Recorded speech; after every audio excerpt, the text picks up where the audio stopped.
Good morning and welcome to another episode of the Common Sense Show TV podcast. Today is February 26th, 2019. Man, happy Tuesday to every single person who is listening to this podcast. Listen, I am doing a whole new format. Normally I do my podcast through Adobe Audition and then upload them to Anchor, and then Anchor will distribute those podcasts over to Apple Podcasts and Google and all that good stuff. But lately, the last couple of podcasts that I've done, when they have rendered and uploaded to the different platforms, they only upload and render my commercial, and that's it. You can hear the podcast on Anchor, but on all the other platforms, it just renders my commercial, which is crazy to me. Not sure how that got there, but okay. But anyhow,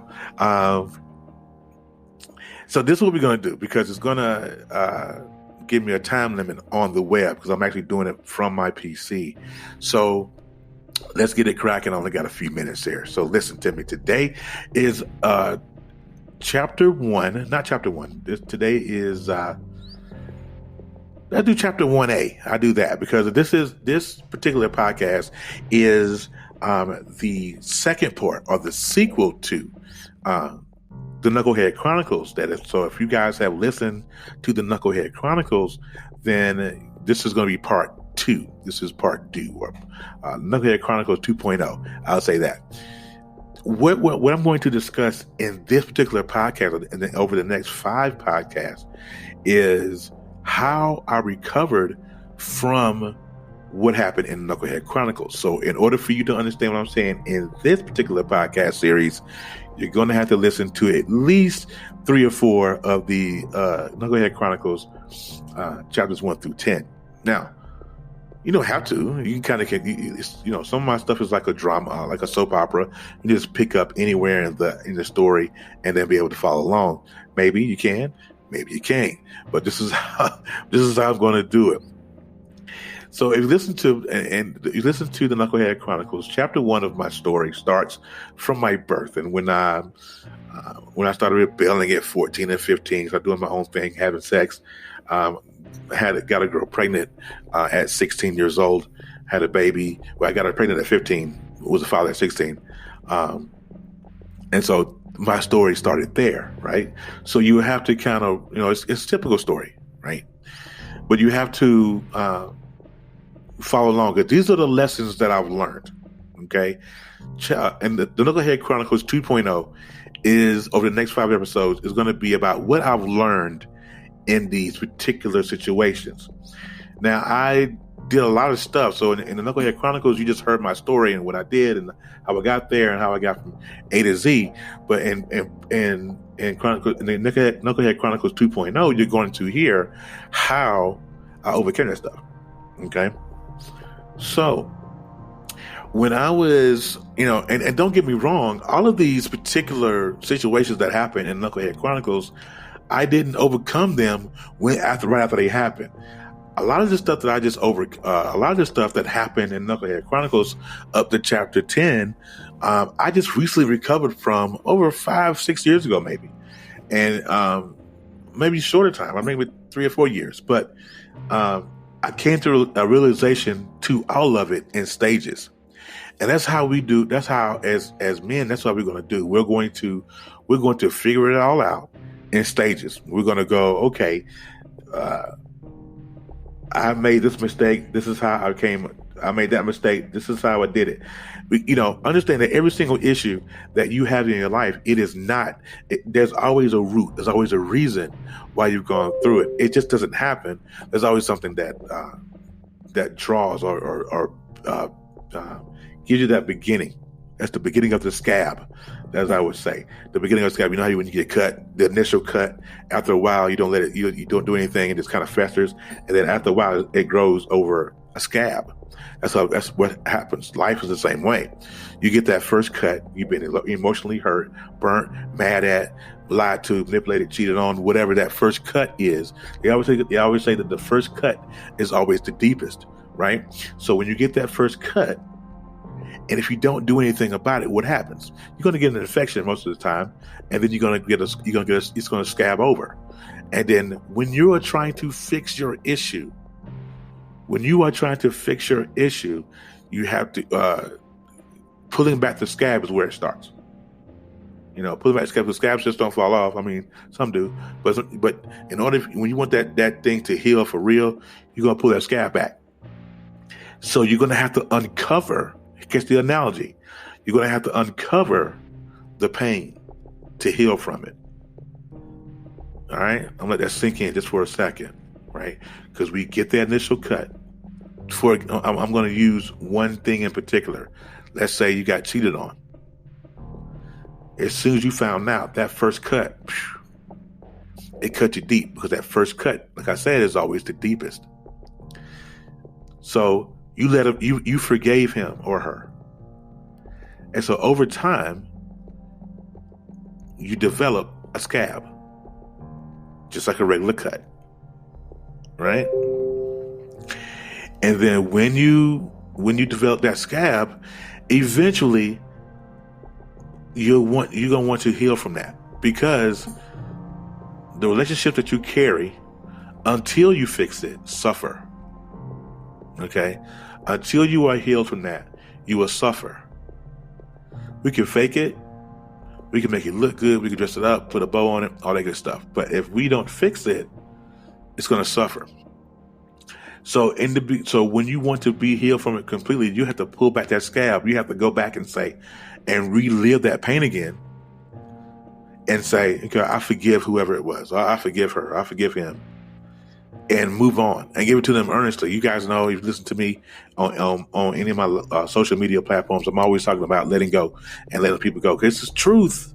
It's truth. It has to happen. You have to let people go sometimes. Right?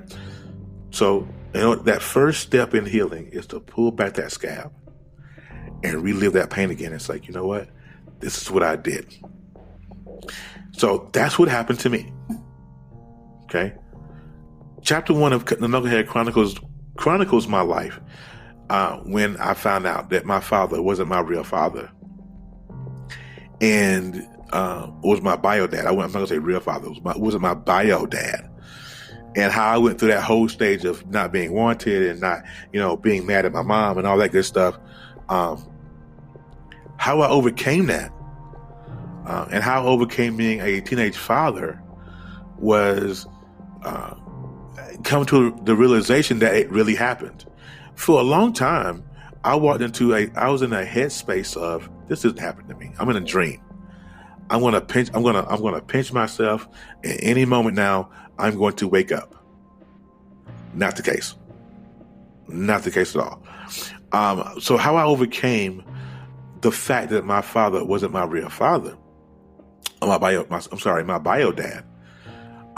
When I came to all my realizations was that I had to look back and think and actually thank him, because if it wasn't for him, I would probably be in jail, dead, or something else. If I had I not lived under his tutelage, had I not been in his presence and surrounded by aura and being brought up in the church. Even though when I was younger, I hated going to church. Hated it. Anybody that's young, we hate it. If you watch that as a viral video going around of this little boy in church, if you need to go look at it, it's on YouTube, I think. And he gets on this little boy had his feel, and I at 43, I saw this video, and I felt every piece of what this little kid was saying. And he got on the mic. His grandma made him go to the mic, and he took the mic and he said, "I'm tired of this church." That's what he said. On mic. So that video went viral real quick. And like I said, I watched it at 43 years old, watching it, going, "Ooh, I feel his pain. I felt every piece of that." Because when I was a kid, man, I didn't want to go to church, man. Church, why? And the way we did church when I was coming up, we did Sunday. We had 2 services on Sunday. And then if my pastor was preaching someplace else, we had to go and follow him, right? Because we was in a missionary Baptist church. So we went sometimes on Sunday, 2 or 3 services on Sunday. And then that's something on a Bible study on Monday, men's Bible study on Tuesday. My mom would take me on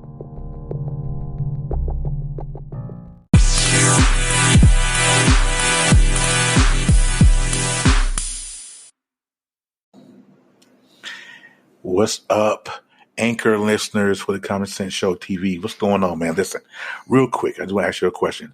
Have any of you ever thought about starting your own podcast? When I was trying to start this podcast, get it off the ground, I've been on Anchor for a couple of years now. I had a lot of questions about it. How do I record an episode? How do I get my podcast on Apple Music and Spotify and Google and all that good stuff? And how do I make money from it? So the answer to every one of those questions that I asked myself was simply this particular platform at anchor.fm. Anchor, you can do everything here, one stop for recording, hosting, and distributing all of your podcasts because you don't have to really go through a middleman. It's all done right here on Anchor. Best of all, it's 100% free, you guys, and ridiculously easy to use. And now Anchor is going to match you with great sponsors so you can get paid to podcast. So eventually, I'm going to get paid to do this. I tell you. Now, I use Anchor simply because I broadcast the Common Sense Show TV right here on Anchor, and I distribute that through Apple, iTunes, Spotify, Google, Castbox, Radio Public, right here on the internet.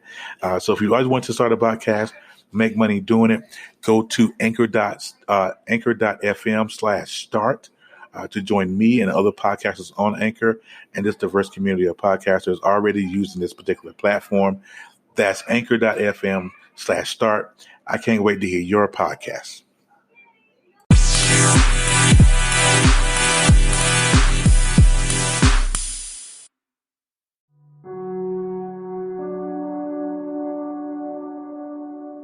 Bible study on Wednesday because she wanted me to go with her. And then Thursday, it was a prayer meeting. Friday, it was choir rehearsal. Saturday, it was usher board meeting. Sunday, right back at it again. We went to church every Sunday. So as a kid, I got tired of going to church. But in my old age now, not old, but in my age now, I say to myself, you know what? I'm thankful that I was able to endure, or I was able to participate in church, because there are some people that I went to church with then that I still roll with now, that I still talk to now. And it's like, wow, I'm glad I was able to be or to know you via the church realm.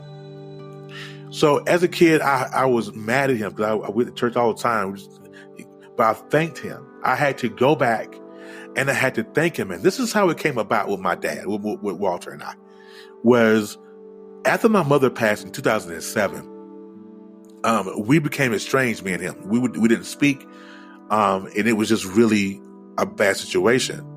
My father fell ill. My stepdad fell ill. And I just didn't know what to do. But my brother is Walter's biological son. They always had stayed in communication. My brother was the heir of his estate, whatever. He handled all the money, whatever, right? So there was always good between them two, but between me and him, it was always estranged because once mom passed away, there was no more emotional tie, if you get what I'm saying to you. So for years, I walked around with that, and I was angry. After mom passed, I was angry because there wasn't a man that still did not step up and want to be my dad. And then the one dude that raised me from birth to 17, 18, or time I got married at 19, he didn't want anything to do with me. And then one morning I was sitting on my grandma's, and we hear a knock at the door. This is back in 2000 and I want to say 12, maybe. I think I was on vacation. I was living in Chicago then. I came back off of vacation, and I hear a knock at the door. It's my dad. It's my stepdad. And he says, well, your brother told me that you were over here. And so he came in, and we sat down, and we had a talk. And we talked for about an hour and a half. And he said to me, son, I want to tell you something. He said, it wasn't that I didn't love you. It was that I really didn't know how to treat you because I knew that you weren't my bio son. you know. And so I really didn't know how to do that. So let's be clear that some men can handle certain things. Other men can't really, you know, like he was good at raising my brother because my brother, he knew that my brother was his. He knew that. So my brother got everything. Me, he fed me with a long handled spoon. And at the same time, though, I gave him so much grief because I knew once I found out at 16 that he wasn't my real bio dad. Then I really gave him the business. I was already a bad kid. And then once I found out that he wasn't my bio dad, I really gave him the business. Right?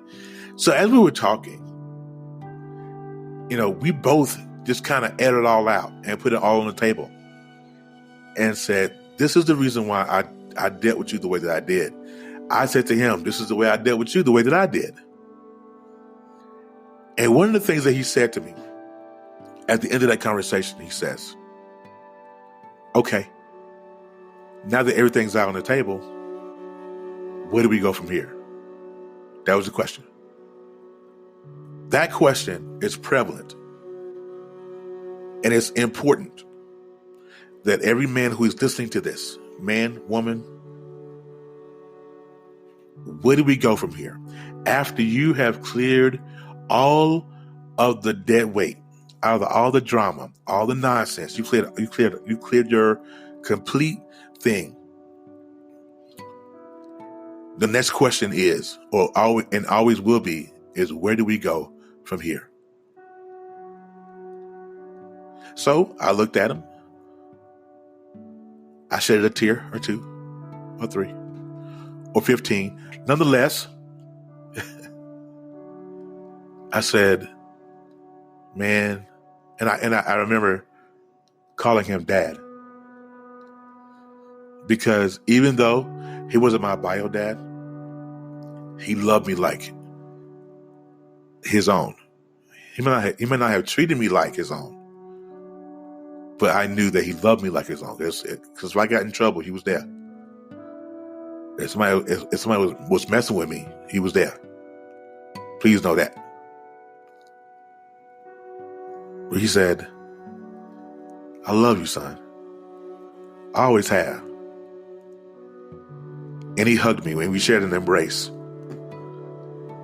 And for the first time, and at that point, I think I was 35, 36, man. I can't remember how old I was. But for the first time, that was the first real emotional meeting or emotional feeling that me and him have ever had. And to this day, it chokes me up because it was just sheer happenstance. He came looking for me. You know, and I guess he felt in his spirit that there was a part of my life that was lacking because I didn't feel loved. For a long time, I didn't feel loved. He was absolutely right. And when I was down for my vacation, I was sitting with my grandma. I was eating a 2-piece and a biscuit from Bojangles. You guys from the South know exactly what I'm talking about. I was sitting there with a 2-piece and a biscuit with some seasoned fries and a sweet tea. And he walks in and he changed my life. So fellas, listen. It doesn't matter what you've been going through or what you've gone through, who you've hurt, who you've lied to, who you've manipulated. It doesn't matter. We are at a place right now to where you can be fixed. You can be whole. There's always a beginning. And that was my beginning. That was the beginning of my healing. When he told me that he loved me, that was the beginning of my healing. That turned my life completely around. So listen, that's episode 1 of the Chronicles 2.0. Listen, man, real talk. I want you to just take a step back. Think about all the stuff that's happened in your life. Good, bad, ugly, indifferent. Think about it. And is it worth the anguish? Sometimes we just have to let certain things go. You guys have listened to me. I say it all the time. Let certain things go. Let people go. Because there's a destiny that we have to get to. There's a place in God and there's a place in life that we have to get to. And if you're holding on to this garbage and nonsense and stuff that means you no good, stuff gets dicey. Okay. But that's how I overcame the fact that my dad wasn't my bio dad. And the fact that I lashed out for the first 10 years of my life, 10 years of my dating life. And every woman felt my wrath because I was mad. That's how I overcame it. I overcame it letting go. And how he came to me and said that he loved me. That's all I wanted to ever hear, was that he loved me. And he gave me that. So I'm going to go. I want you guys to enjoy your Tuesday. Please know that you are loved. And if you have an art with your parents, or if you're struggling with your stepfather or mother, go to them and tell them that you love them. Because in most cases, if it wasn't for them, we wouldn't even be here still. Think about that. Okay. But I'm gonna go. You guys have a great Tuesday, and I will talk to you guys in the morning for episode 2 of Chronicles 2.0. All right. You have a great day. Peace.